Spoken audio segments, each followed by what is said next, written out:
Kita percaya bahwa Tuhan itu baik kepada kita. Hidup kita ditebus dengan harga yang luar biasa. Terima kasih Tuhan.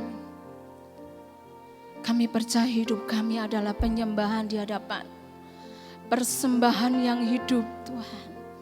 Terima kasih Tuhan.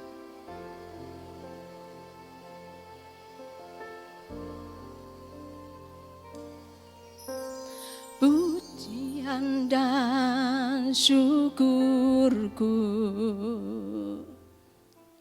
ku bawa padamu, dengan rendah hati ku persembahkan. Kami sadar jika kami ada hanya karena anugerah Tuhan.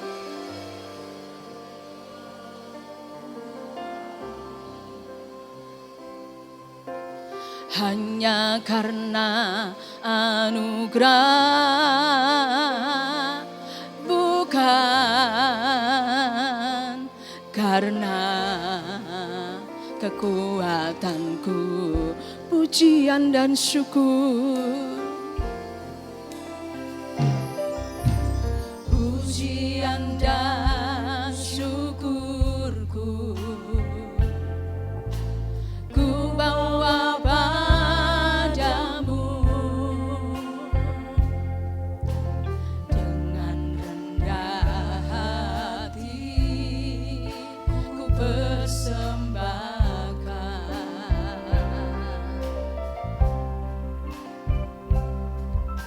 Sadar bila ku ada hanya karena anugerah, bukan karena kekuatanku. Mari angkat tanganmu, angkat hatimu, katakan ini hidup kami Tuhan. Ku tahu hidupku adalah penyembahan. Kau ciptakanku dalam kemuliaan-Mu. Kita diciptakan oleh kemuliaan Tuhan. Ku tahu hidupku berharga di mata-Mu. Segenap hidupku persembahkan. Ku tahu hidupku, ku tahu hidupku adalah penyembahan. Kau ciptakanku dalam kemuliaan-Mu.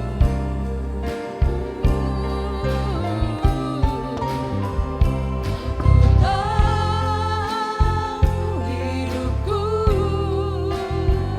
berharga di mata-Mu. Segenap hidupku persembahkan. Mari saya mengundang singer yang akan menyanyikan pujian ini. Pujian dan syukurku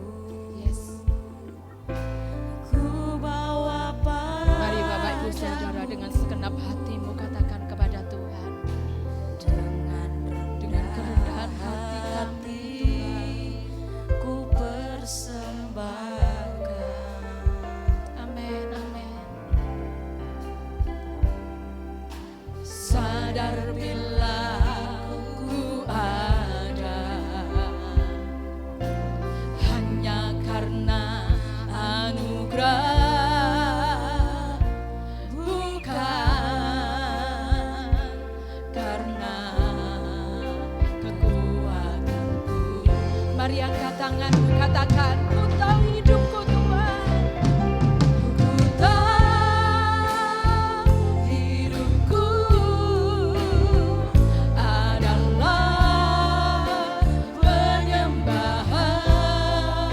Kau ciptakanku dalam kemuliaan-Mu.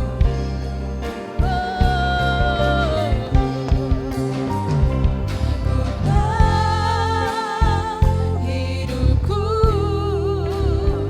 berharga di mata-Mu, segenap hidupku bersembahkan.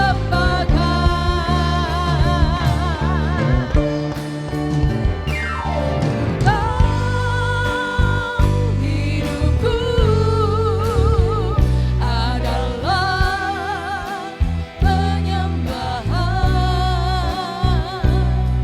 Kau ciptakanku dalam kemuliaan-Mu. Amin, amin. Kami Kau Tuhan. Hidupku berharga di mata-Mu, segenap hidupku bersembahkan. Segenap hidupku bersembahkan. Segenap hidupku bersembahkan.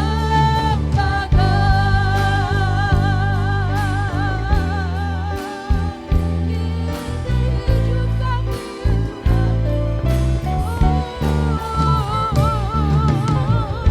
kami persembahkan kepada-Mu,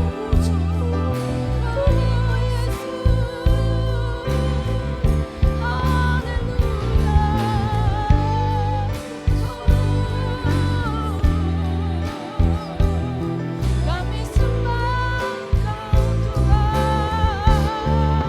Glory.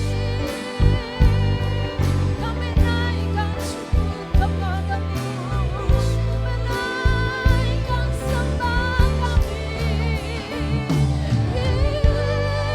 Yesus.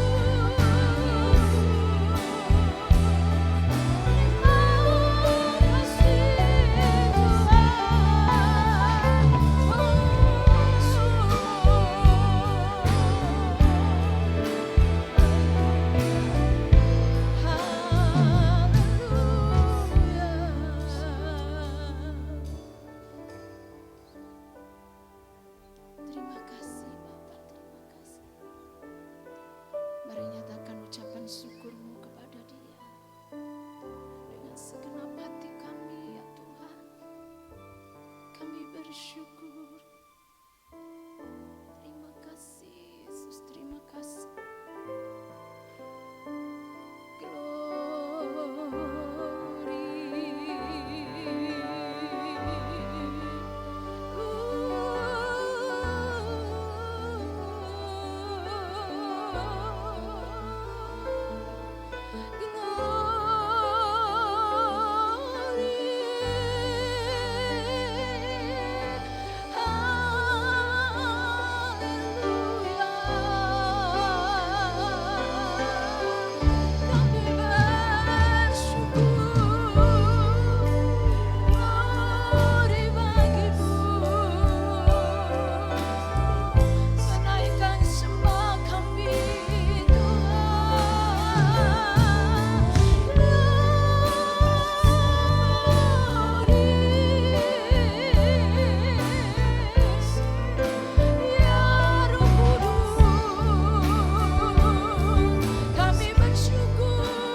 Mari saya mengundang Bapak Ibu yang dikasih untuk bangkit berdiri.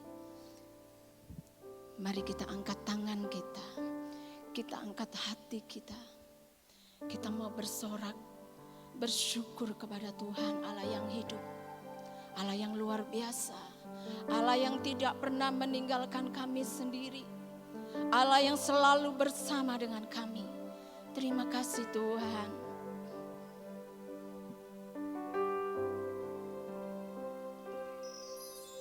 Nyanyi dan bersoraklah bagi Dia, pujian hormat kuasa bagi Raja.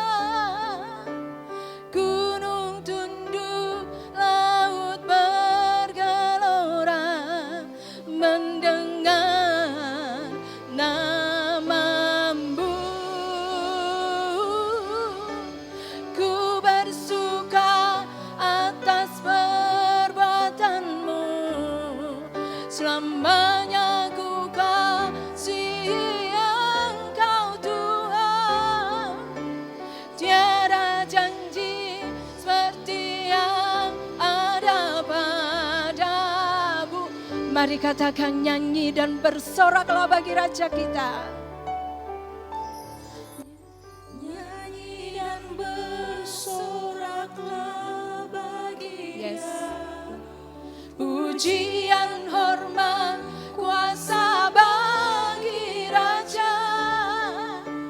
Gunung tunduk, laut bergelora, mendengar nama-Mu.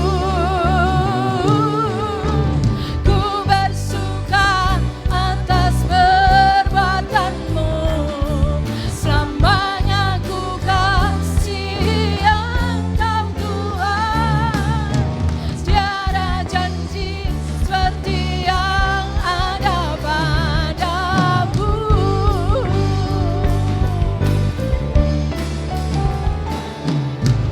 Nyanyi dan bersoraklah bagi Dia, pujian hormat kuasa bagi Raja. Gunung tunduk, laut bergelora, mendengar nama-Mu. Ku bersuka atas perbuatan-Mu, selamanya ku kasihi Engkau Tuhan. Tiada janji seperti yang ada padamu. Tiada janji seperti yang ada padamu. Tiada janji seperti yang ada padamu.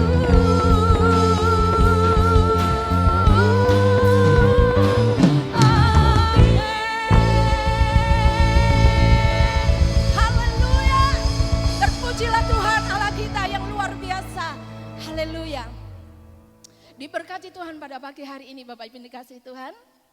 Amin. Saya rindu kita kasih senyum kanan kiri, katakan, Tuhan memberkati engkau dengan segala kasih dan kelimpahannya kepada kita. Amin. Haleluya.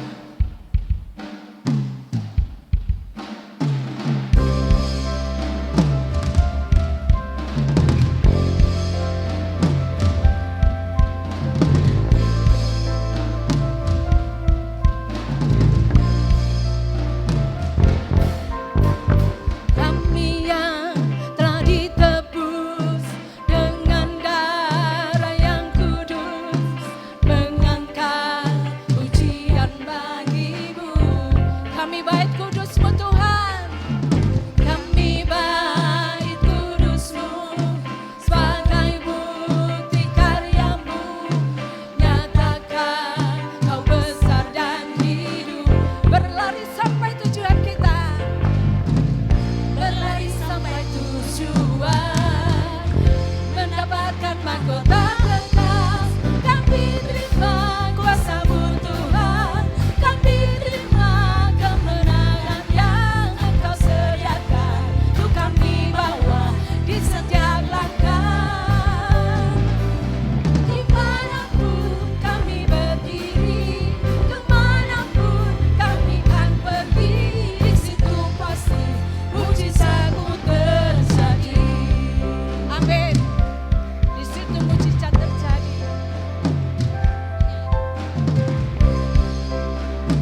berlari pada tujuan kita. Berlari sampai tujuan, mendapatkan mahkota kekal. Kami terima kuasa-Mu Tuhan, kami terima kemenangan yang Kau sediakan. Untuk kami bawa di setiap langkah. Dimanapun kami berdiri, kemanapun kami kan pergi, di situ pasti mujizat-Mu terjadi. Kami terima kuasa-Mu Tuhan, kami terima kemenangan yang Engkau sediakan. Untuk kami bawa di setiap langkah. Amin, amin. Dimanapun kami berdiri, kemanapun kami kan pergi, di situ pasti mujizat-Mu terjadi. Di situ pasti mujizat-Mu terjadi. Di situ pasti mujizat-Mu terjadi. Amin. Haleluya. Mujizat Tuhan terjadi pada anak-anak-Nya. Haleluya. Beri kemuliaan buat Allah kita. Haleluya. Terima kasih Tuhan. Dipersilakan duduk Bapak Ibu yang dikasihi Tuhan. Haleluya. Kami percaya Engkau Allah yang berdaulat penuh atas hidup kami Tuhan. Mari Tuhan, sebelum kami belajar kebenaran firman-Mu, kami percaya Engkau melingkupi kami dengan kasih-Mu yang luar biasa Tuhan. Segala perkara bisa kami tanggung di dalam Engkau Tuhan.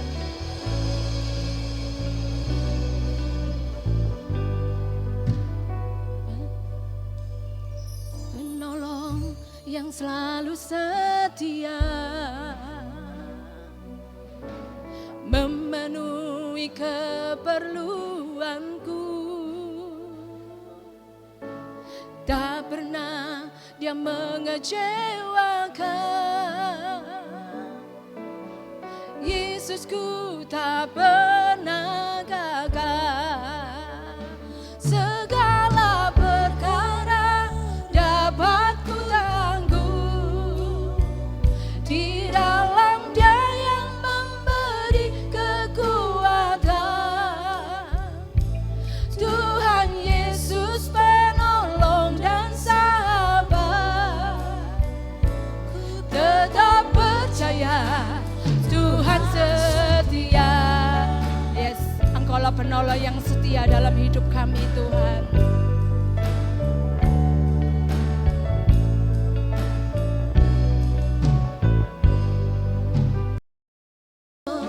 Yang selalu setia, memenuhi keperluanku. Tak pernah Dia mengecewakan. Yesusku tak pernah gagal. Segala perkara dapat ku tanggung di dalam Dia yang memberi kekuatan. Tuhan Yesus penolong dan sahabat. Tetap percaya Tuhan setia. Saya mengundang jemaat saja yang akan memujikan pujian ini. Dengan iman katakan, segala perkara kami tanggung di dalam Dia yang memberi kekuatan kepada kita.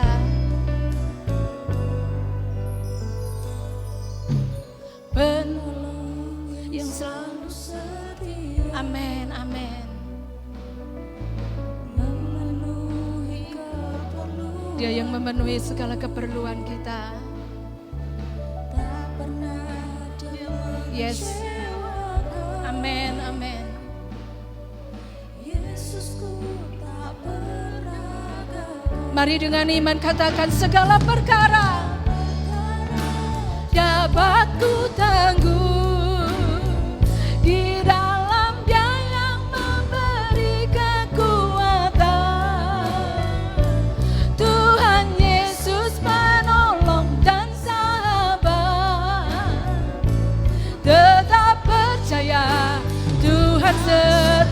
Saya mengundang hambanya untuk maju ke depan. Dapat ku tangguh di dalam Dia yang memberi kekuatan. Tuhan Yesus penolong dan sabar. Tetap percaya Tuhan setia. Segala perkara, mari kita sama boleh bangkit berdiri di hadapan Tuhan. Dapat ku tangguh dalam Dia yang memberi kekuatan. Tuhan Yesus menolong dan sabar. Tetap percaya Tuhan setia. Tetap percaya Tuhan setia. Tetap percaya Tuhan setia. Tetap percaya Tuhan setia. Berikan sorak-sorai kemuliaan buat Tuhan. Yang percaya bahwa Tuhan tetap setia kepada kita. Sekali lagi berikan sorak-sorai kemuliaan buat Tuhan. Haleluya, haleluya Tuhan. Haleluya, puji syukur kehadapan hadirat-Mu ya Bapa. Kalau pada pagi hari ini semua persembahan kami, puji-pujian kami naik di hadapan-Mu. Baikkan suatu dupa yang berbau harum di hadapan-Mu ya Bapa. Boleh menyenangkan Engkau Tuhan dan boleh menjadi berkat dan kekuatan bagi sesama kami. Bahwa Engkau tetap setia, walaupun kadang kami tidak setia Tuhan. Tapi Engkau tetap setia menunggu pertobatan kami. Engkau tetap setia untuk menunggu kami kembali kepadamu ya Bapa. Terima kasih ya Tuhan, terima kasih. Kami sudah menaikkan puji-pujian pada pagi hari ini. Kini tiba saatnya kami boleh mendengarkan sedikit apa yang menjadi isi hati-Mu bagi kami semua. Kiranya Tuhan Roh Kudus-Mu tetap bersama dengan kami. Roh Kudus-Mu boleh mencengkram hati kami, mempersiapkan hati kami Tuhan. Sehingga pada saat firman-Mu nanti ini disampaikan, biarlah kami boleh mendengarkan dengan baik. Dan boleh kami simpan Tuhan. Dan boleh kami lakukan dalam setiap langkah kehidupan kami. Pada saat kami kembali ke tengah dunia nanti, pada saat kami kembali ke keluarga kami, pada saat kami kembali ke sekeliling kami, bahkan pada saat kami kembali ke pekerjaan kami boleh melakukan apa yang menjadi kehendak-Mu, sehingga kehidupan kami ini Tuhan, sekali lagi menjadi kehidupan yang menyenangkan Engkau, dan juga menjadi saksi-saksi kebenaran-Mu bagi sekeliling kami. Terima kasih ya Bapa, terima kasih. Tetaplah bersama dengan kami Tuhan, kami serahkan sisa ibadah pada pagi hari ini hanya dalam satu nama, itulah nama Tuhan Yesus Kristus. Haleluya, amin. Silakan duduk kembali saudaraku. Shalom. Puji nama Tuhan saudara. Ya, tema khotbah saya pada pagi hari ini itu judulnya Merdeka dari Dosa. Ya, merdeka dari dosa. Kita barusan bulan lalu merayakan kemerdekaan Indonesia. Kita sudah merdeka 78 tahun. Ya, 78 tahun. Nah, kita sendiri secara negara sudah merdeka selama 78 tahun. Bagaimana dengan kehidupan rohani kita? Apa kita sudah bebas dari dosa? Oh, dosa yang seperti bagaimana? Dosa kan macam-macam. Saudara tahu, di Indonesia ini itu ada tercatat dalam Departemen Agama, itu tercatat ada lebih dari 70.000 gereja. 70.000 gereja lebih di Indonesia yang tercatat saudara. Ya, yang tercatat. Ini tidak termasuk persekutuan doa yang di rumah-rumah, tidak termasuk yang di ruko-ruko, ya, tidak termasuk yang mungkin di kantor. Ya, karena ada kan yang kantor atau pabrik itu kalau hari Jumat, kalau dulu saya bekerja ya, hari Jumat itu saudara sepupu kita beribadah. Nah, yang non muslim itu juga ada sedikit kebaktian kecil. Ya, selama 1 jam, itu tidak termasuk seperti begitu. Ya, dan 70.000 lebih gereja di Indonesia. Ini enggak dihitung yang tempat ibadahnya orang Katolik. Kalau orang Katolik itu dipisah lagi, itu ada lebih lagi 15.000. Jadi kalau di total itu hampir 90.000 tempat ibadah di negeri ini. Tapi kalau kita lihat ya, kok kalah ya sama negara-negara seperti Jepang gitu. Kok kita kalah sama negara-negara yang katanya tidak bertuhan. Kalau sudah perhatikan ya dalam beberapa bulan terakhir ini, semua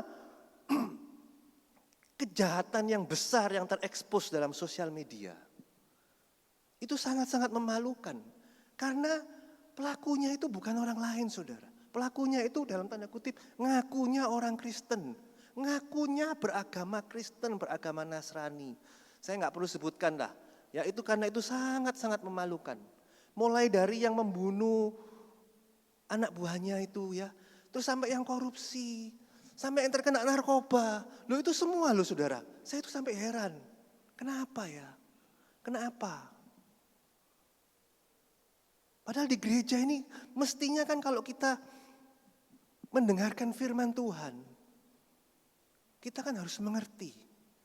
Kita berhenti dari berbuat dosa. Tapi kok yang kejadiannya kok seperti begitu-begitu aja gitu loh. Saudara perhatikan ya, setiap ada kejadian yang terekspos, yang terakhir barusan ini ada yang ketangkap korupsi besar-besaran tuh kan. Loh itu juga ya ngakunya orang Nasrani. Kenapa saudara? Dosa seperti bagaimana? Dosa itu kalau saya bagikan, klasifikasikan, saya bagi-bagi lagi itu terdiri dari 3P. Ya, dilihat dari tingkat intensitasnya. Dilihat dari tingkat intensitasnya. Dosa level pertama itu dosa dalam pikiran. Dalam pikiran. Ini biasanya dimulai dari ya waktu kita usia masih remaja. Ya, kita sudah mulai melihat adik-adik di sini ya yang berusia remaja, hati-hati. Ya, pornografi itu sekarang sangat gampang loh saudara. Sangat gampang. Dulu waktu saya masih seumuran adik-adik sini ya, 12, 13, 14, 15. Itu untuk mendapatkan barang porno, gambar-gambar yang tidak baik. Itu biarpun tidak mudah, tapi masih bisa.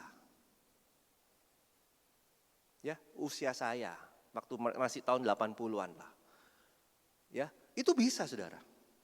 Meskipun nggak gampang. Ya, sembunyi-sembunyi. Loh saya kan pernah muda. Ya, saya pernah seumuran kalian. Saya tidak munafik. Ada teman bawa gambar-gambar yang tidak baik. Tunjukin begini. Dosa dalam pikiran, dosa perzinahan, dosa pornografi. Yang P yang pertama. Setelah P yang pertama, meningkat kepada P yang kedua. Apa P yang kedua? Perkataan. Jadi pertama masuk dalam pikiran, ini semua ya. Misalnya saudara gak suka sama orang. Saudara benci sama orang. Dimulai pasti dari pikiran dulu. Aku gak senang lihat orang ini. Setiap kali orang lihat ini nyebelin. Ya mungkin di kantor ada yang seperti begitu. Setiap kali kalau kita ke kantor selalu ketemu sama orang ini dan orang ini ngomongnya nyinyir. Dimulai dari pikiran dulu. Nah kalau ketemu orang seperti begitu gimana? Di sekolah misalnya. Ayo di sekolah. Ketemu sama orang yang wah wis pokoknya enggak enak. Kan setiap hari ketemu toh. Ayo gimana sekarang? Ke kantor misalnya. Ya pindah kantor Pak. Enggak bisa. Kalian pindah kantor bakal ketemu lagi sama orang itu. Tipenya sama, mungkin orangnya lain. Ada lagi ketemu orang bencekno. Pindah kantor lagi. Wah ketemu lagi. Sama. Saya selalu mengajarkan kepada anak saya. Ya, kalau kamu punya teman yang nakal. Punya teman yang ya istilahnya itu tidak menyenangkan. Enggak bisa kita mau, oh aku tak pindah sekolah aja. Enggak bisa. Tidak bisa saudara. Karena saudara bergaul dalam kehidupan dunia ini, saudara akan menemui orang-orang seperti begitu. Ya saudara akan menemui orang-orang seperti begitu. Bagaimana sekarang? Teman misalnya.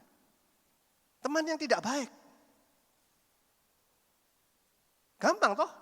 Langsung aja ini, oh ada gambar-gambar. Sekarang jauh lebih gampang saudara. Jauh lebih gampang untuk pornografi. Enggak usah ada grupnya. Loh, wis gampang toh. Saudara WA grup, hati-hati juga. Saya yakin di sini setiap orang di sini ya, masing-masing pasti punya satu grup. Saya enggak tahu, itu ada grup PAW mungkin ya, ada grup memasak, ada grup RT, ada grup RW, ada grup lingkungan, ada grup pekerjaan. Saya yakin kalau saya buka handphone, saya ada beberapa grup di sini. Ya, saya yakin seyakin-yakinnya setiap orang di sini yang punya handphone itu pasti termasuk dalam salah satu grup. Mungkin grup RT. Ya, pengumuman Pak RT. Hari Minggu ada penutupan jalan. Acara 17 Agustus. Harap tidak melewati dari jam sekian sampai jam sekian. Broadcast. Dalam pekerjaan mungkin. Ya, oh yang diminta ini. Harap diselesaikan. Di broadcast. Nah, grup ini juga harus hati-hati loh saudara. Ya saya enggak munafik kok. Ya saya ada grup juga. Grup kalau saya itu ada grup makan-makan. Karena saya sukanya makan-makan. Jadi di grup ini, karena kita sama-sama di tempat olahraga ya, saya join Atlas, ya Atlas. Nah itu kita ada grup, itu namanya grup makan-makan, ya grup buffet. Jadi itu gini, kalau misalnya ada promo di mana, ya itu pasti di broadcast sama satu anggota grup. Misalnya, oh ada promo makan-makan di Mi Tokyo, ya. Atau ada promo buy one get one buffet di Shangri-La. Nah itu di broadcast saudara. Ya di broadcast. Pasti itu seperti begitu. Nah saya yakin kita semua ada grup seperti begitu. Ya. Nah kadang saudara, terutama kalau grupnya ini isinya cuma bapak-bapak. Ya, itu pasti ada yang ngirim sesuatu yang ya gitulah sifatnya. Ya. Mungkin kalau biar nggak terlalu vulgar kelihatannya itu joke dulu. Joke yang kesannya ya joke semi porno. Nah tergantung kita toh. Kita bagaimana? Apa kita nanggepi? Kita ngasih emoticon ya emoji hahaha. Loh itu sudah nanggepi loh saudara. Ya. Sudah nanggepi loh. Jangan dipikir itu itu nanggepi. Ya, ada nanti mungkin setelah jok-jok meningkat. Karena dosa kan sifatnya begitu. Dosa sifatnya meningkat. Ya tadi kita masih dalam perkataan dalam grup WA. Meningkat lagi dosa level ketiga, perbuatan.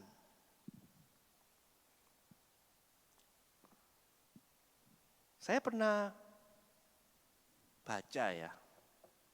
Dan saya juga pernah baca suatu kesaksian dari seseorang.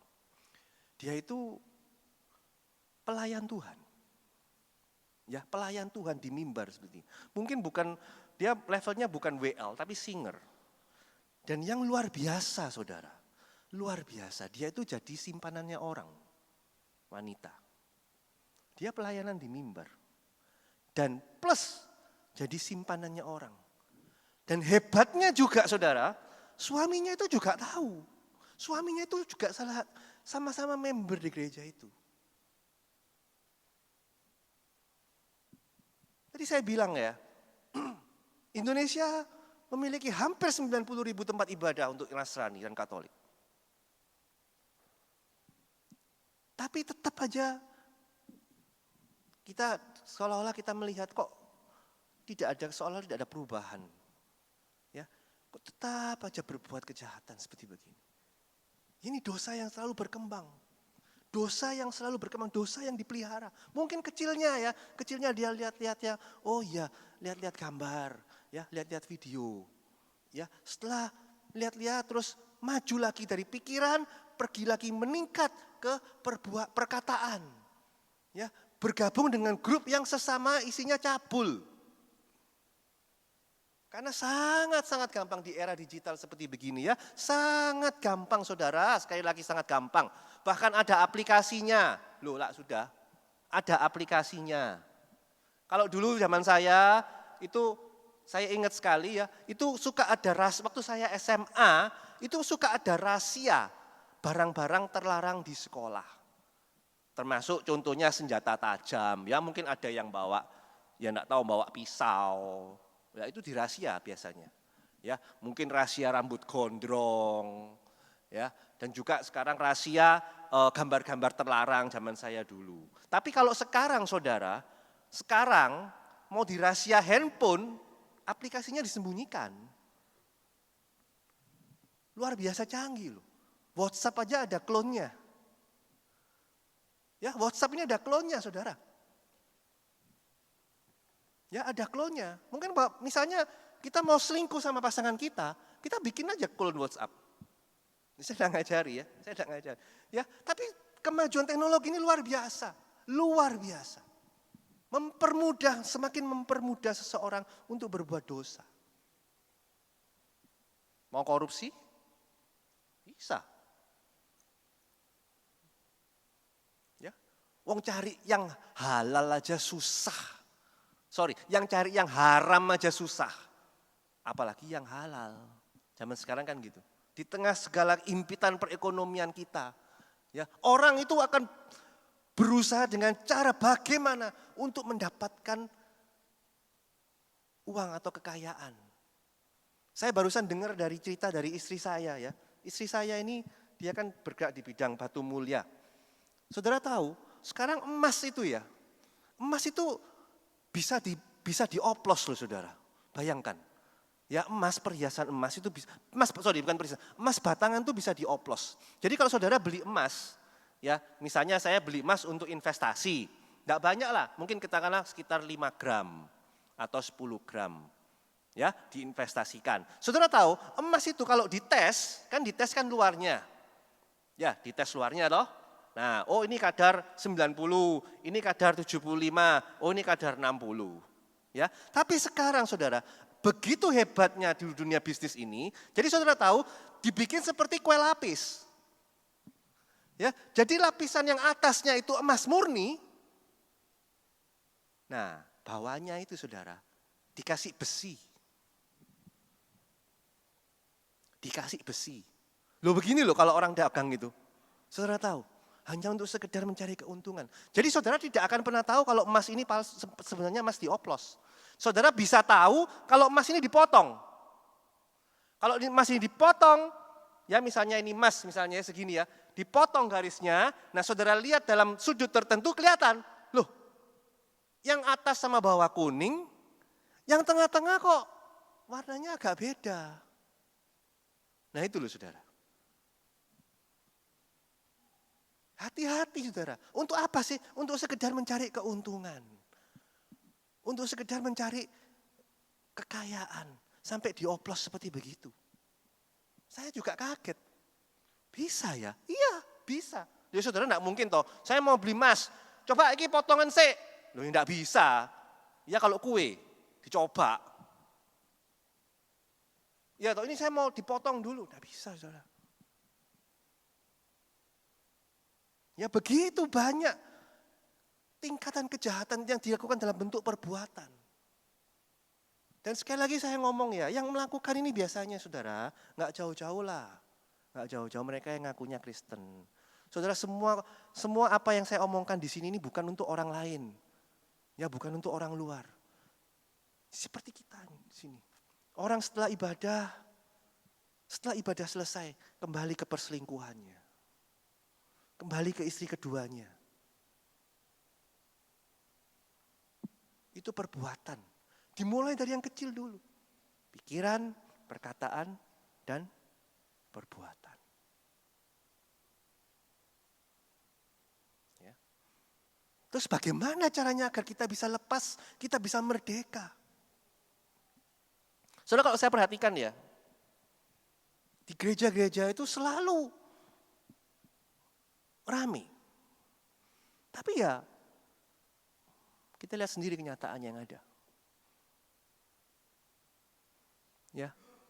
Setelah ibadah selesai, setelah khotbah selesai, biasanya itu ada doa. Nah, sebelum nyanyi pujian, kebanyakan ya, pendetanya itu akan menceritakan sesuatu yang menyentuh perasaan kita. Ya, bisa kesaksian tentang pertobatan, Bisa kesaksian tentang pertolongan Tuhan, bisa kesaksian tentang mujizat, seperti begitu. Ya. Dan ini biasanya memang menarik emosi dari pendengarnya. Ya, didukung dengan lagu, biasanya jemaat tuh banyak yang nangis. Ya, nangis. Tapi sayang, cuman berhenti di situ aja. Berhenti di tangisan. Karena apa? Banyak loh saudara, setelah keluar dari gereja, setelah pulang dari gereja, kembali lagi kepada dosanya. Karena yang tersentuh itu hanya perasaan. Hanya perasaan kita saja. Oh iya ya, kasihan ya orang itu, kasihan ya Pak Pendeta, dulunya dihina, dulunya jadi, mungkin dia menginjil di Irian, dikejar-kejar sama penduduk asli di sana, mau dibunuh. Kasihan, itu hanya berdasarkan perasaan yang bermain. Perasaan kita yang disentuh. Padahal manusia itu lebih dari sekedar perasaan. Ya lebih dari sekedar perasaan. Karena manusia itu dikuasai oleh akal budi. Yang mengontrol tubuh kita semuanya itu adalah akal budi kita. Saya kasih contoh ya. Nggak usah jauh-jauh, merokok lah habis. Saya tahu dengan jelas, dengan melihat dengan mata kepala sendiri bahwa pelayan Tuhan yang di gereja itu ya rohani tanda kutip. Bahasa roh semua segala, pokoknya rohani lah ya, ngikuti pendeta besar ya. Tapi saudara, saya lihat dengan mata kepala saya sendiri, masih merokok. Apa pelayan Tuhan ini enggak menangis kalau dengar cerita rohani? Apa tangisan itu cuma menunjukkan tingkat kerohanian kita? Merokok. Sampai akhirnya terakhir saya dengar, karena dia tidak lepas dari rokoknya, pelayanannya dikurangi.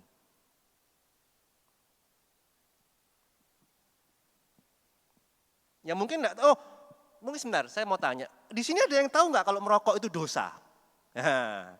Atau jangan-jangan, merokoknya enggak apa-apa. Ayo. Ada yang tidak tahu kalau merokok itu berdosa?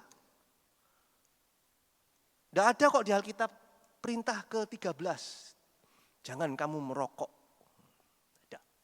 Saya cari ada bongkar Alkitab tidak ada merokok. Ya. Nyabu. Pakai obat terlarang. Tidak ada di Alkitab saudara. Tidak ada. Yang ada di Alkitab apa? Tidak tahukah engkau bahwa tubuhmu adalah bait Allah? Siapa yang merusak tubuhmu, dia akan dirusak oleh Allah. Ini juga termasuk, maaf ya, mereka yang tidak terlalu menjaga kondisi tubuhnya. Ya, kan banyak orang Kristen tuh saudara ya, hobinya itu ya kalau yang benar itu cuman enggak aneh-aneh, enggak neko-neko seperti saya ini, makan. Ya hobinya makan. Tapi kalau makan secara berlebihan, itu juga dosa. Karena itu merusak tubuh. Jadi apa yang merusak tubuh?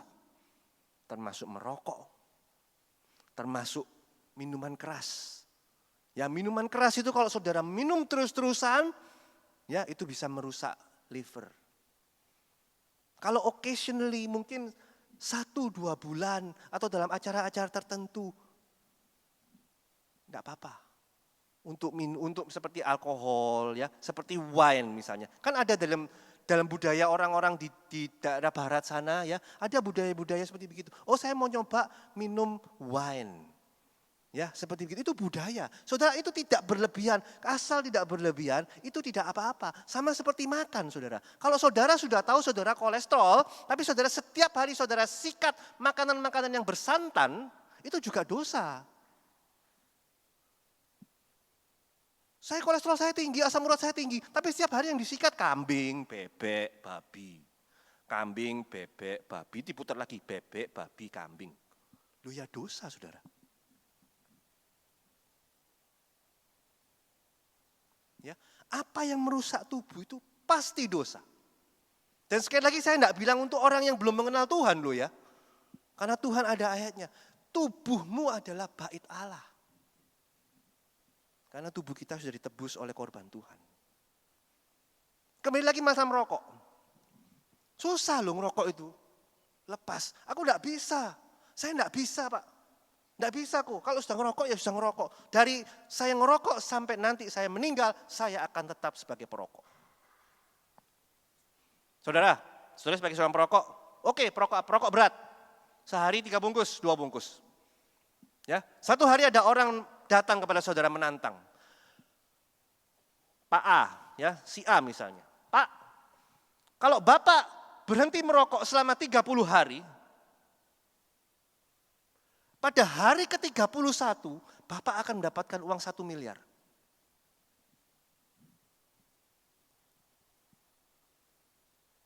Ayo, Bapak perokok berat, oke. Bapak tidak merokok dalam 30 hari.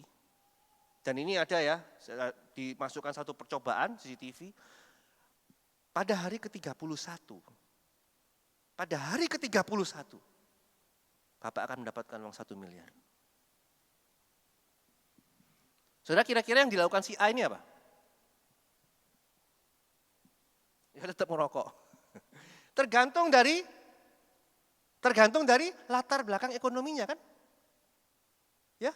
Kalau Anda ngomong seperti begini kepada bos, pada yang punya BCA misalnya, Anda diketawai.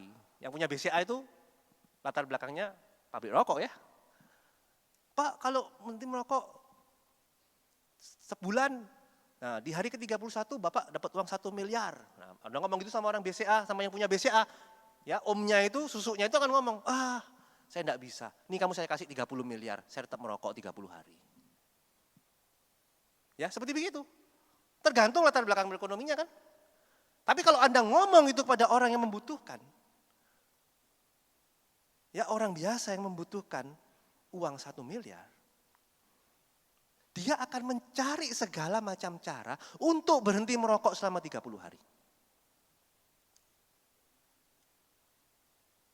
Dia akan mencari segala cara untuk berhenti merokok selama 30 hari. Kurang misalnya, enggak 1 miliar, 10 miliar. Dia akan cari cara, nggak peduli mulutnya itu mungkin dia makan sambal lah, dia beli permen lah, dia beli apa, dia olahraga lah, dia tidur, makan sebanyaknya. Pokoknya selama 30 hari aku tidak merokok. Hari ke-31 aku mendapatkan upah. Saudara ngerti ya poin ini ya? Itu dimulai dari apa? Dimulai dari apa? Dari motivasi Anda sendiri.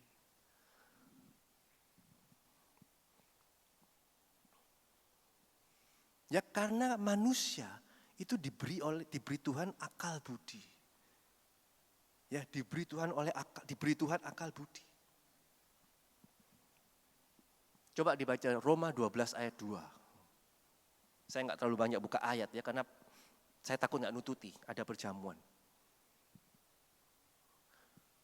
Roma 12 ayat yang kedua.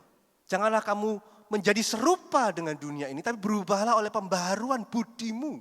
Sehingga engkau dapat membedakan mana kehendak Allah, apa yang baik, apa yang berkenan kepada Allah, dan yang sempurna.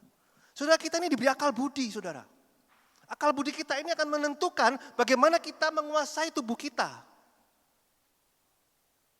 Karena, maaf ya, dalam Amsal dikatakan, orang yang berulang-ulang melakukan kesalahan, ya, itu seperti hewan yang digerakkan oleh perasaan, yang digerakkan oleh feeling. Hewan tidak mempunyai akal budi, saudara. Ya, saya tiba-tiba teringatnya ayatnya. Ya, dalam kitab Amsal, pasal 26 ayat yang ke-11. Ini yang berbicara Alkitab loh saudara. Kalau kita berulang-ulang melakukan kesalahan yang sama, berarti itu kita bergerak berdasarkan feeling kita. Ya, perasaan kita yang main. Tidak ada perubahan, tidak ada pertobatan melalui akal budi kita. Setiap kali mendengarkan cerita yang mengharukan, menangis, ya, minta didoakan sama pendeta. Tapi kalau dalam hati kita sendiri tidak ada kemauan untuk bertobat, ya, pendetanya itu sampai dari yang gondrong, sampai sekarang karena keseringan doakan saudara sampai jadi gondol, saudara tidak akan bertobat.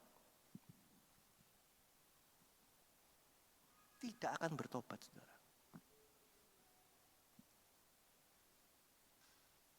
Yudas, apa yang dia lakukan setelah menyerahkan Tuhan? Kalau dipikir-pikir, dosa Yudas sama dosa Petrus, mana yang lebih besar? Mana yang lebih besar ya?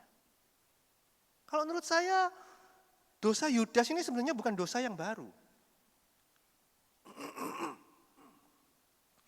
Karena dia kan menjual Tuhan. Ya, menjual Tuhan. 30 keping perak. Dia pasti tahu, karena Yudas ini juga dia bukan orang bodoh, dia bendaharanya Tuhan, dia pasti orang yang berpendidikan. Dan dia pasti tahu latar belakang sejarah bangsa Israel, bahwa Yusuf dulu juga pernah dijual oleh saudaranya. Ya, tapi setelah dijual kan Yusuf malah jadi Perdana Menteri. Nah, Yudas terus beranggapan, oh kalau gitu, kalau menjual Yesus itu sebenarnya dosa yang tidak terlalu berat. Tidak terlalu berat dosa menjual. Buktinya Yusuf juga dijual kok sama saudaranya. Nah, malah jadi Perdana Menteri. Kita enggak tahu apa jadi pemikiran Yudas. Tapi yang kita tahu dengan pasti, setelah dia menjual Yesus, ya, dia menyesal, menangis, tapi yang berjalan hanya emosinya. Emosinya yang berjalan. Akhirnya dia bunuh diri. Dosa Yudas menurut saya sebenarnya tidak terlalu fatal. Karena sudah pernah kejadian toh. Ini kalau kita enggak tahu. Saya enggak tahu, saudara enggak tahu apa yang jadi pemikiran Yudas. Ya, saya hanya berbicara berdasarkan fakta sejarah. Ya, Yudas pasti tahu, oh dulu kejadiannya, ya, Yusuf, nenek moyang bangsa Israel dijual oleh saudaranya. Toh Yusuf juga jadi Perdana Menteri. Nah, Yudas kan enggak tahu kalau Yesus bakal disalib.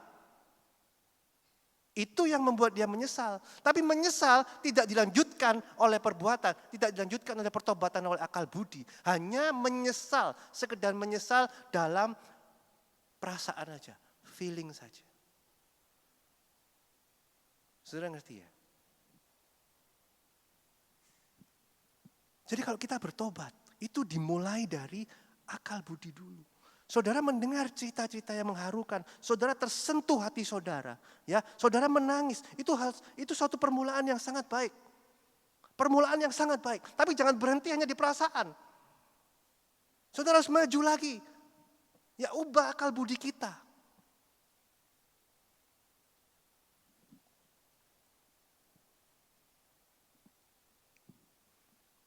Ubah akal budi kita. Kita harus ada suatu keinginan sendiri untuk bertobat.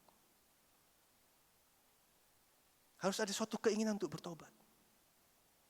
Kalau saudara nggak punya keinginan seperti begitu, saudara tidak akan pernah berubah.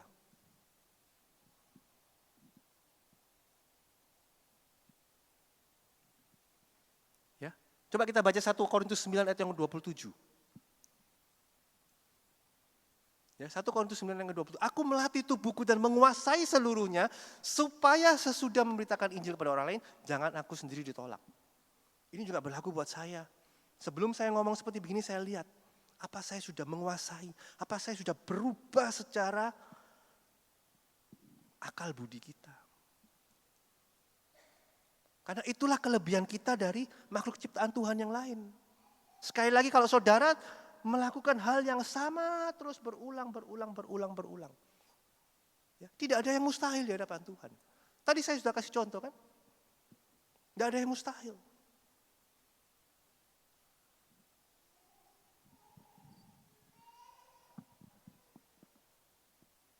Jadi langkah pertama, bagaimana kita cara mendapatkan motivasi untuk bertobat. Ya, motivasi untuk bertobat itu dari mana kita? Apa yang mendorong kita untuk akal budi kita, mengatur akal budi kita sehingga kita mempunyai keinginan untuk bertobat? Ya, yang pertama itu mendengarkan firman Tuhan. Ya, karena firman Tuhan ini mempunyai kuasa untuk menunjukkan segala kesalahan kita. Kita baca Ibrani 4 ayat yang ke-12.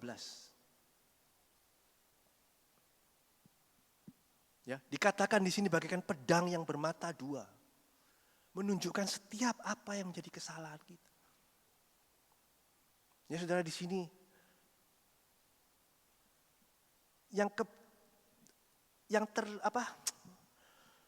terikat dalam dosa,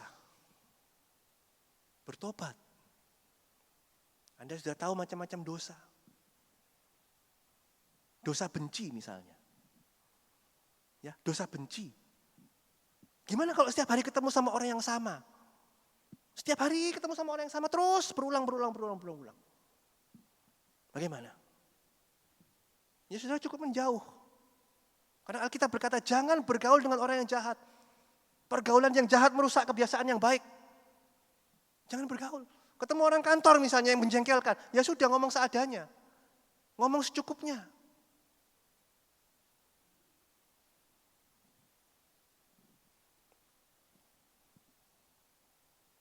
Ya, kita mendekat kepada Tuhan.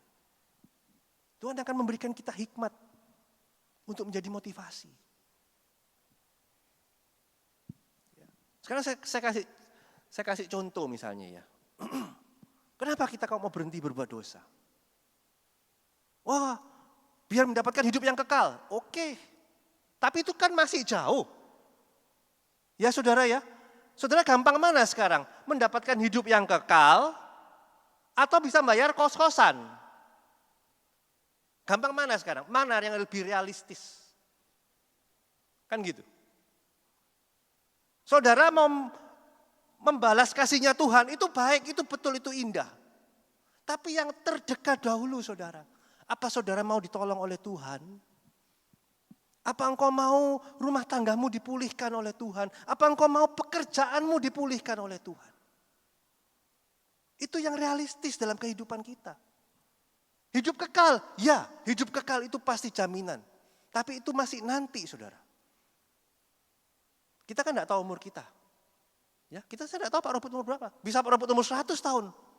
Ya, Pak Robert baru umur 100 tahun dipanggil Tuhan masuk ke hidup yang kekal. Ya betul.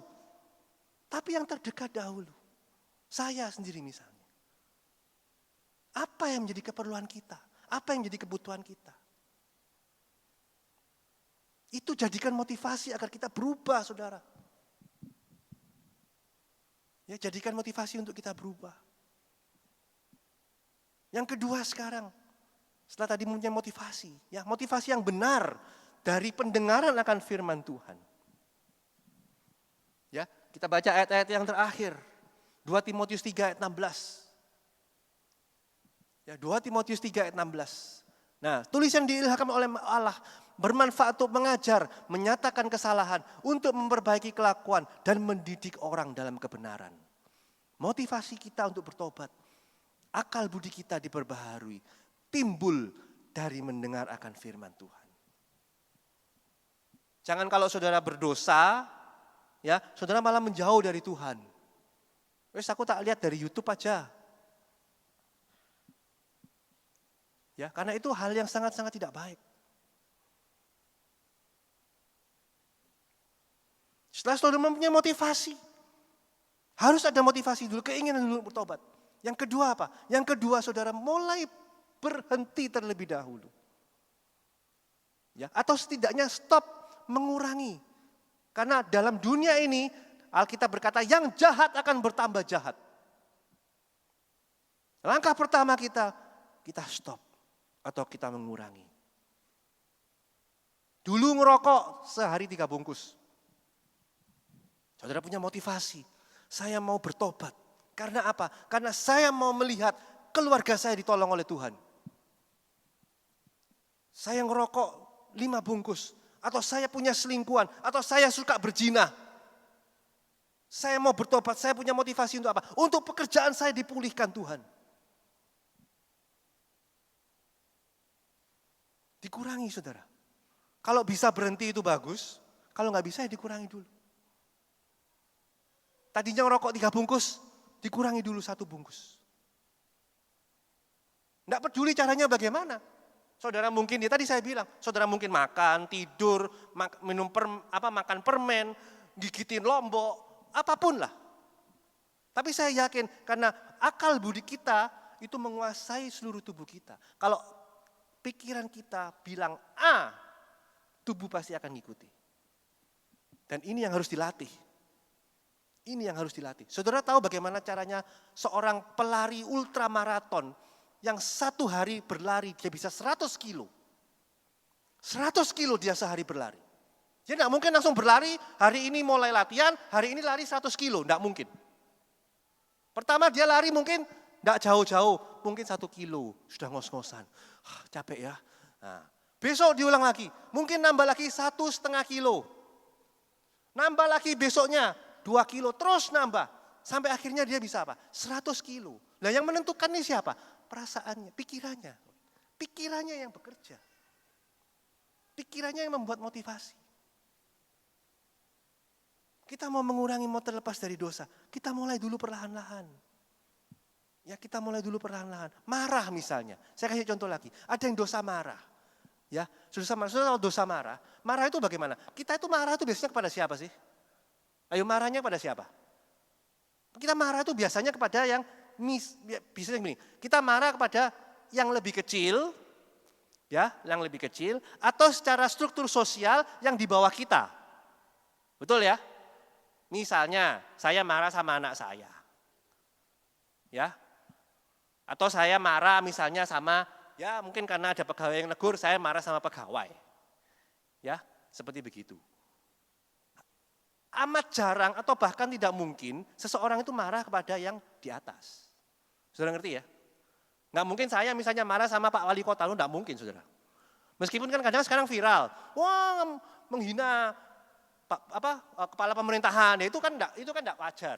Nggak wajar, saya rasa itu nggak wajar. Tapi sewajarnya biasanya itu orang marah kepada mereka yang secara sosial di bawah, ya kepada yang lebih kecil, seperti begitu. Itu seperti begitu. Marah itu begitu. Nah saudara tahu, kalau mengurangi marah, ya apa caranya? Bagaimana caranya kita mengurangi marah? Ini ada di Alkitab juga. Ada di Alkitab. Barang siapa yang tidak memperlakukan aku kepada saudaramu yang terkecil, itu sudah dosa.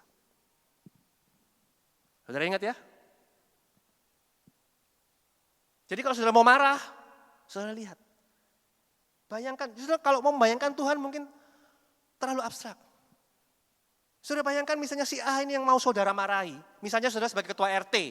Ya, saudara mau marah sama satpam, sama hansip. Kalau negur is okay. Ya, tapi kalau saudara mau marah, saudara bayangkan, oh Bapak ini sebagai Pak Wali Kota. Ini kan praktis ya. Saudara bayangkan. Kalau Anda melihat Pak Satpam ini atau Pak Hansip ini sebagai Pak Wali Kota, Anda mungkin berubah. Negurnya lebih halus. Pak, nanti tolong portalnya jam 9 dibuka atau jam 9 sudah ditutup. Ya, portal kampung. Jangan Bapak nutupnya itu jam 10 atau apa. Ya, saudara kan bisa ngomong baik-baik. Kalau saudara nganggap satpam ini bukan di bawah Anda, tapi kalau saudara nganggap satpam ini sebagai orang yang minimal selevel, setara, atau di atas Anda. Ini Tuhan sendiri yang bilang loh. Kalau saudara membayangkan satpam ini sebagai Tuhan Yesus kan susah. Susah, bayangkan Tuhan Yesus susah. Bayangkan aja yang di atasnya kita. Siapa yang di atasnya kita? Pak Menteri misalnya. Pak Wali Kota atau Bapak Presiden. Ya, kita harus ada perubahan dulu dalam diri kita. Merubah, mengurangi, dan yang terakhir apa? Menjaga pergaulan. Saudara kalau sudah dalam proses pengurangan, ya dalam proses pengurangan, saudara jangan gaul lagi sama orang yang sama. Minimal dikurangi. Saudara saya mau diet. Ya saya mau diet. Saya nggak akan bergaul dengan mereka yang sukaannya ya tadi itu. Makan, cari makanan murah, cari buffet apa segala. Nggak bisa saudara. Karena pergaulan itu akan merusak kebiasaan yang baik. Pergaulan itu akan merusak kebiasaan yang baik.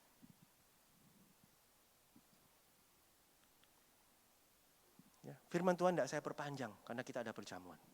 Tapi saudara tahu hari ini, kalau engkau ingin bertobat, engkau ingin lepas merdeka dari dosa. Yang pertama kali, kita harus ada motivasi. Tuhan sudah menunggu kita. Tangan Tuhan sudah terulur kepada kita. Sekarang bagaimana kita menyambut? Karena meskipun tangan Tuhan sudah terulur, kalau kita tidak menyambut tangan Tuhan, Tuhan juga nggak bisa berbuat apa-apa kan? Seperti Yudas misalnya. Yudas, Tuhan nggak bisa berbuat apa-apa. Karena Yudas tidak mau menyambut uluran tangan Tuhan. Kalau kita mau menyambut uluran, kita mulai dari diri kita sendiri. Keselamatan itu memang anugerah dari Tuhan. Betul. Semua orang akan diselamatkan. Anugerah dari Tuhan. Tapi untuk mendapatkan keselamatan itu, kita harus mempunyai keinginan dalam diri kita untuk bertobat. Memang keselamatan dalam Tuhan itu kita nggak perlu aneh-aneh. Kita nggak perlu ke gunung, kita nggak perlu kemana ya, kita nggak perlu semedi, kita nggak perlu apa semua segala. Sudah gratis saudara. Tapi untuk mendapatkan itu, ya, untuk mendapatkan itu kita harus mulai dari diri kita sendiri. Karena apa? Karena kita bukan robot. Tuhan menciptakan manusia dengan segala akal, budi, pikiran dan kehendak bebas. Harus ada keinginan dalam diri kita sendiri. Keinginan bagaimana kita mendapatkannya? Bagaimana bisa muncul keinginan untuk bertobat? Anda harus rajin mendengarkan firman Tuhan. Pakai apa yang kita dengar itu untuk motivasi. Apa yang menjadi keinginanmu? Tadi saya sudah bilang, saya mau agar keluarga saya diberkati. Anak-anak saya menjadi baik. Ya, ekonomi saya, pekerjaan saya dipulihkan oleh Tuhan. Jadikan itu sebagai motivasi kita terdekat. Bertobat. Yang berzinah, yang punya selingkuhan, yang suka jajan wanita. Berhenti. Maaf ya saudara, saya akan ngomong apa adanya. Karena itu dosa. Dosa. Berhenti. Stop. Pakai untuk menjadi motivasi kita. Karena kalau engkau terus berlanjutkan seperti begini, Tuhan tidak akan menolong. Mungkin berkat yang engkau dapat ya cuma sekedar-sekedarnya aja. Tapi mungkin berkat itu akan berhenti sampai engkau tidak berlanjut kepada keturunan. Berhenti berbuat dosa. Jadikan sebagai motivasi kita. Saya mau nanti anak saya ditolong oleh Tuhan. Saya mau keluarga saya dipulihkan oleh Tuhan. Saya mau pekerjaan saya diberkati oleh Tuhan.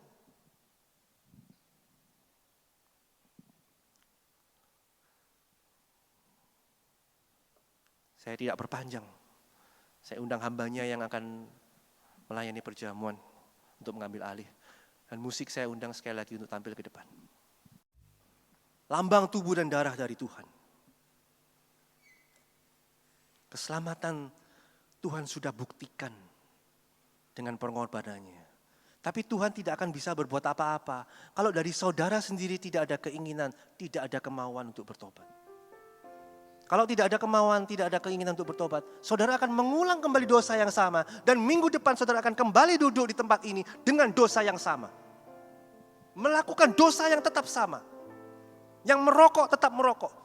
Yang korupsi tetap korupsi. Yang berzina tetap berzina. Karena apa? Karena kita tidak ada kemauan untuk bertobat.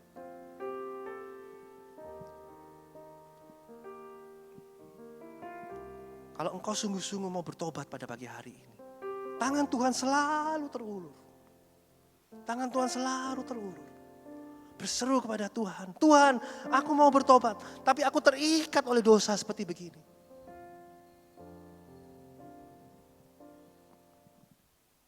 Saudara berdoa dengan sungguh-sungguh. Tuhan akan jamah hati saudara. Dan melalui hatimu, akal budimu akan dirubahkan. Mungkin engkau bertobat dengan ingin tujuan untuk mendapatkan sesuatu. Tidak salah, saudara. Tidak salah. Engkau ingin bertobat untuk mendapat pertolongan dari Tuhan. Atau engkau ingin dipulihkan oleh keluargamu, oleh Tuhan. Tidak salah. Tapi engkau mempunyai sesuatu terlebih dahulu dalam hatimu. Keinginan untuk bertobat. Karena bukan dengan barang fana dia sudah menebus kita. Oleh darah dan kuasanya. Bukan dengan barang fana kau membayar dosaku. Dengan darah yang mahal, tiada noda dan celah. Bukan dengan emas perak, bukan dengan emas perak, kau menebus diriku. Oleh segenap kasih dan pengorbananmu, ku telah mati dan tinggalkan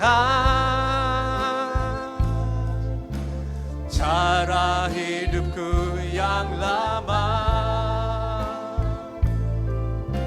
Semuanya sia-sia dan tak berarti lagi. Hidup ini ku letakkan pada mesbah-Mu ya Tuhan. Jadilah padaku seperti yang Kau ingini. Sekali lagi dengan sungguh-sungguh saya undang kita semua bangkit berdiri di hadapan Tuhan. Ku telah mati dan tinggalkan cara hidup. Saya undang Bapak Pendeta Hendrata untuk memimpin dalam perjamuan kudus. Semuanya sia-sia dan tak berarti lagi.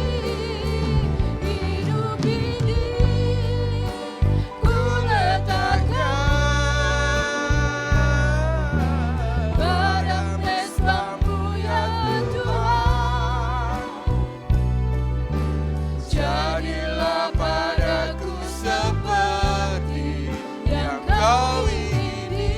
Jadilah padaku, Jadilah padaku seperti yang Kau ingini. jadilah padaku, Jadilah padaku seperti yang Kau ingini.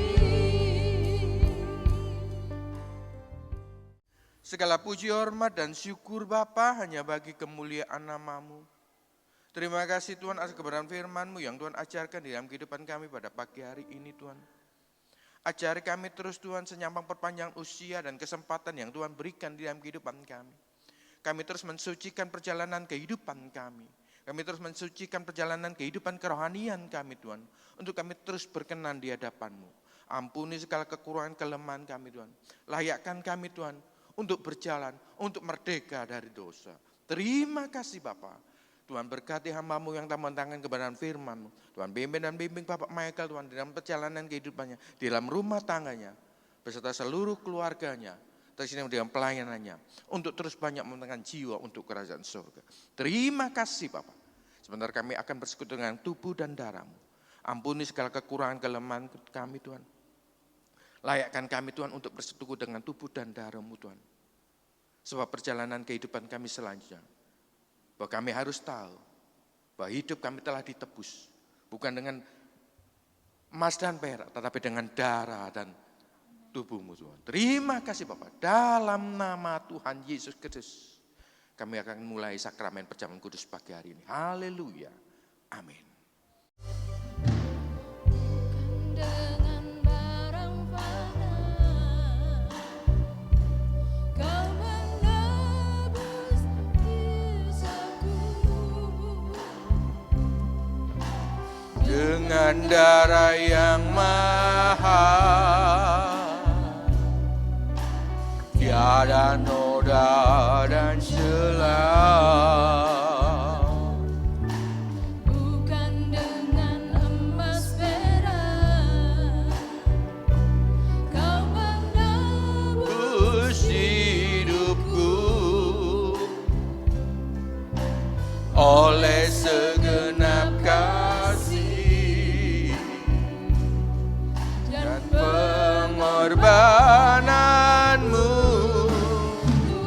telah mati dan tinggalkan cara hidupku yang lama. Semuanya sia-sia dan tak berarti lagi. Hidup ini ku letakkan pada mesbah-Mu ya Tuhan. Jadilah padaku seperti yang Kau ingini. Saya undang semua sama-sama bangkit berdiri. Ku telah mati Ku telah mati dan tinggalkan cara hidupku yang lama.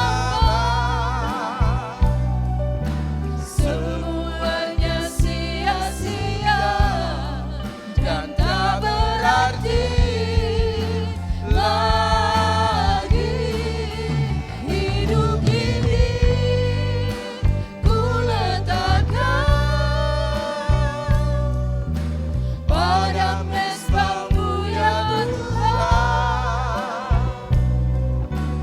Jadilah padaku seperti yang Kau ingini. Jadilah padaku seperti yang Kau ingini. Jadilah padaku Jadilah padaku seperti yang Kau ingini. Apakah kita bersama-sama sudah menerima tubuh dan darah Kristus? Diharapkan semua yang hadir pada pagi hari ini jangan melewatkan perjamuan kudus pada pagi hari ini. Kita angkat tubuh Kristus di atas kepala. Yang kita pegang lagi bukan roti dan anggur, tetapi tubuh dan darah Kristus. Sidang jemaat yang dikasihi Tuhan. Sebab apa yang telah kuteruskan kepadamu telah aku terima dari Tuhan. Yaitu bahwa Tuhan Yesus pada malam waktu ia diserahkan, ia mengambil roti. Dan sesudah itu ia mengucap syukur atasnya, ia menyampekannya dan berkata, inilah tubuhku yang diserahkan bagi kamu. Perbuatlah ini menjadi peringatan akan aku.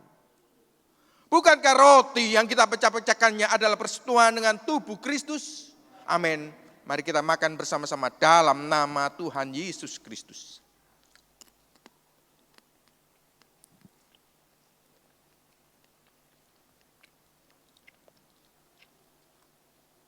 Haleluya. Kita angkat darah Kristus di atas kepala. Demikian juga ia mengambil cawan sesudah makan lalu berkata, cawan ini adalah perjanjian baru yang dimeteraikan oleh darahku. Perbuatlah ini setiap kali kamu meminumnya menjadi peringatan akan aku. Bukankah cawan pengucapan syukur yang atasnya kita ucapkan syukur adalah persekutuan dengan darah Kristus? Amin. Mari kita minum bersama-sama dalam nama Tuhan Yesus Kristus.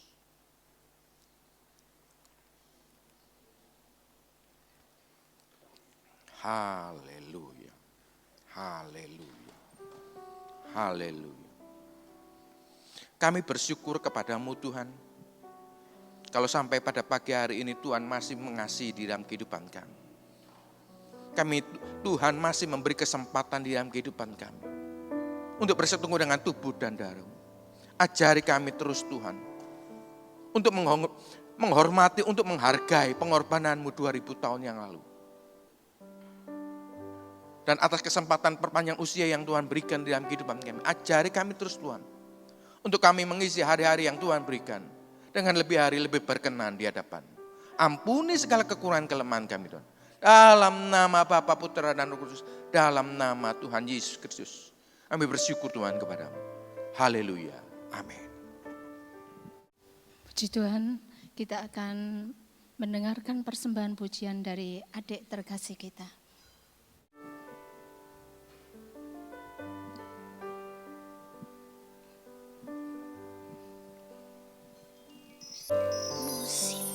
Akan selalu berganti, kasih Tuhan tetap abadi, tak akan berubah sampai selamanya. Ku tetap percaya.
Mari saya mengundang petugas-petugas persembahan untuk maju ke depan, menyiapkan kantong-kantong yang ada.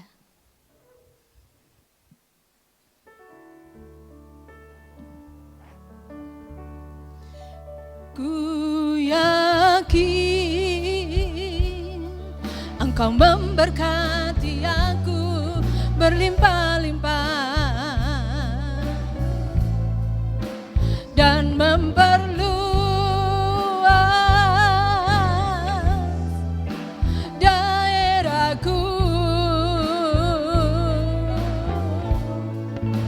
dan ku yakin tangan-Mu menyertai aku dan melindungi aku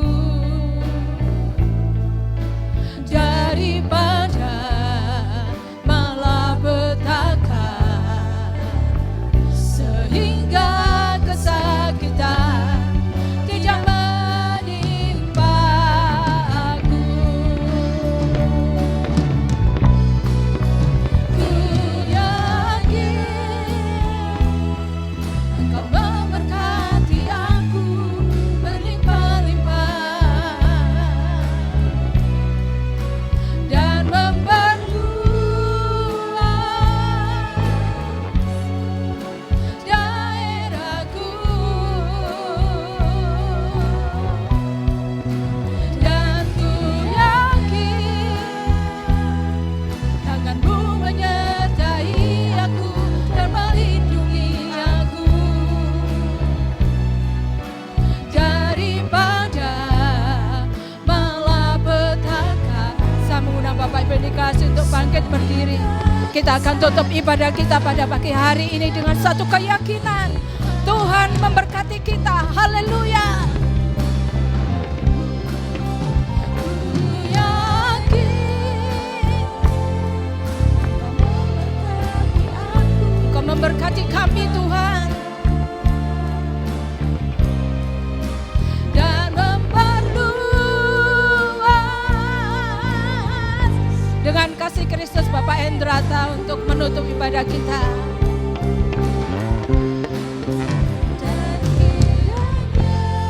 Amin. Tangan-Mu menyertai aku dan melindungi aku daripada malapetaka, sehingga kesakitan tidak menimpa aku. Sehingga kesakitan Petaka, sehingga kesakitan tidak menimpa aku. Malapetaka, sehingga kesakitan tidak menimpa aku.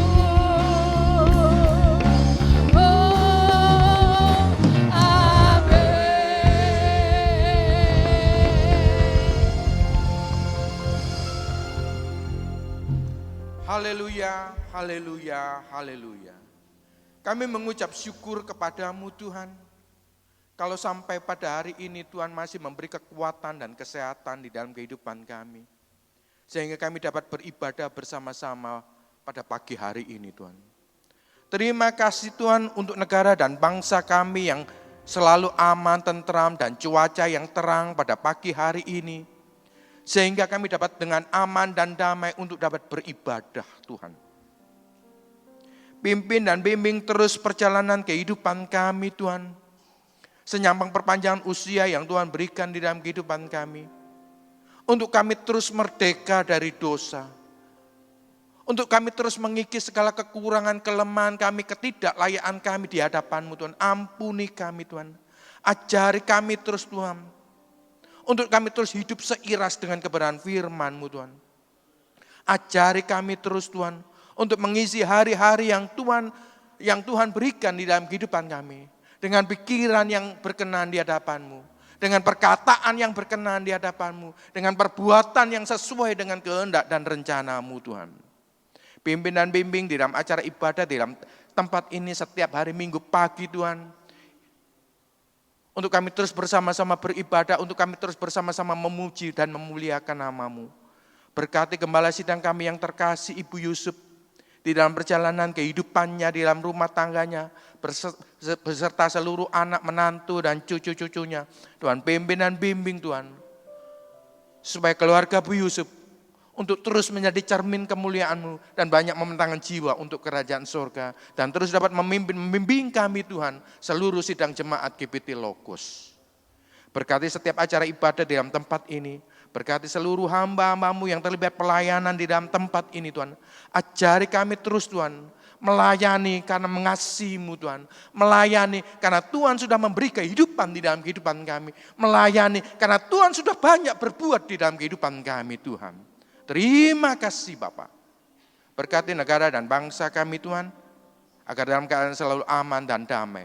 Berkati aparatur negara kami Tuhan, terima Presiden, untuk terus dapat memimpin negara Indonesia menuju negara yang maju, adil dan makmur.